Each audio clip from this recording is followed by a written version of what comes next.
percentage of Americans who drive an electric vehicle is in the single digits, even after a steady climb in sales in recent years. But one auto industry research group says every single American will pay roughly $50,000 over the next 10 years to help keep electric vehicles on the road.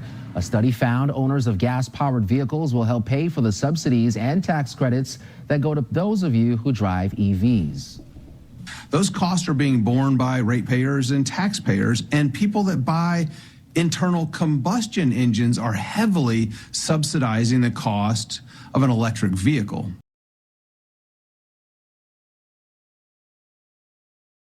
Hello everyone, welcome back to another episode of Parts Talk. Thank you for joining me. I appreciate each and every one of you.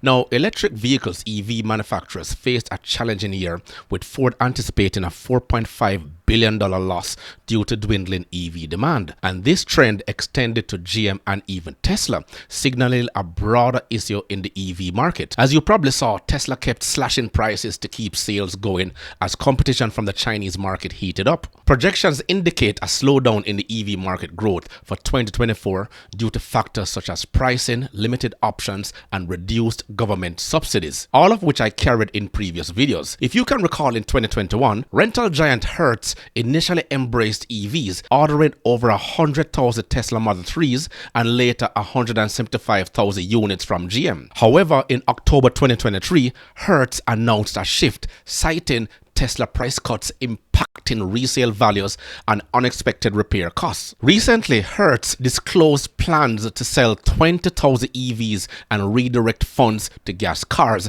citing high EV expenses and lower demand. And this move by Hertz has significant implications. First, it highlights the financial risk associated with owning an electric vehicle, particularly the impact of Tesla price cuts on resale values. And second, it underscores concerns about the electric vehicle reliability and repair cost, with data indicating EVs are 56% more expensive to repair than traditional vehicles. Plus, insurance premiums are much higher than that of regular vehicles. The wait time for repair is much longer, as you don't have many options for service and repairs. Once you own an electric car, you're pretty much married to that dealer or manufacturer. That's it. First the engagement ring, the wedding ring, then the suffering. There are no alternatives to service and repairs. And finally, the move reveals a broader issue: the lack of customer interest in EVs, as Hertz customers showed little enthusiasm for renting them. Range anxiety is one of the issues that a lot of people face, and this is a business move from Hertz.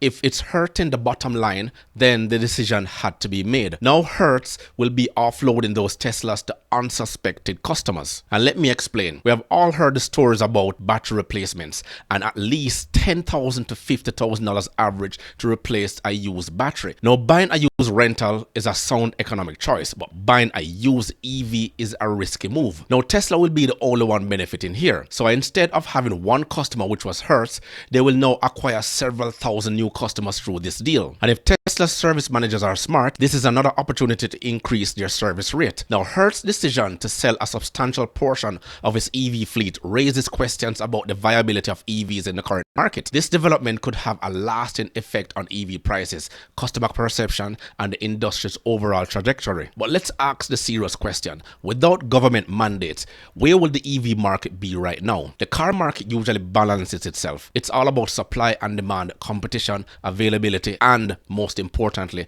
customer service. All in all, most people can't afford an electric car, especially a used Tesla. And Toyota has been trying to explain that for the past 2 years, that it takes 90 hybrids to manufacture one battery electric vehicle. When does it end? And hopefully this move by Hertz will highlight and underscore the fact that the EV market isn't just ready right now. And without the government mandate and the timeline placed upon car manufacturers, the electric vehicle market will eventually balance itself out. There are going to be more issues as time goes by once this electric vehicle mandate is in full force. As usual, let me know your thoughts below. Remember to grab a copy of my ebook, The Parts Manager Guide. Please smash that like button on your way out. It will only take you 1.5 seconds to do so. Until next time.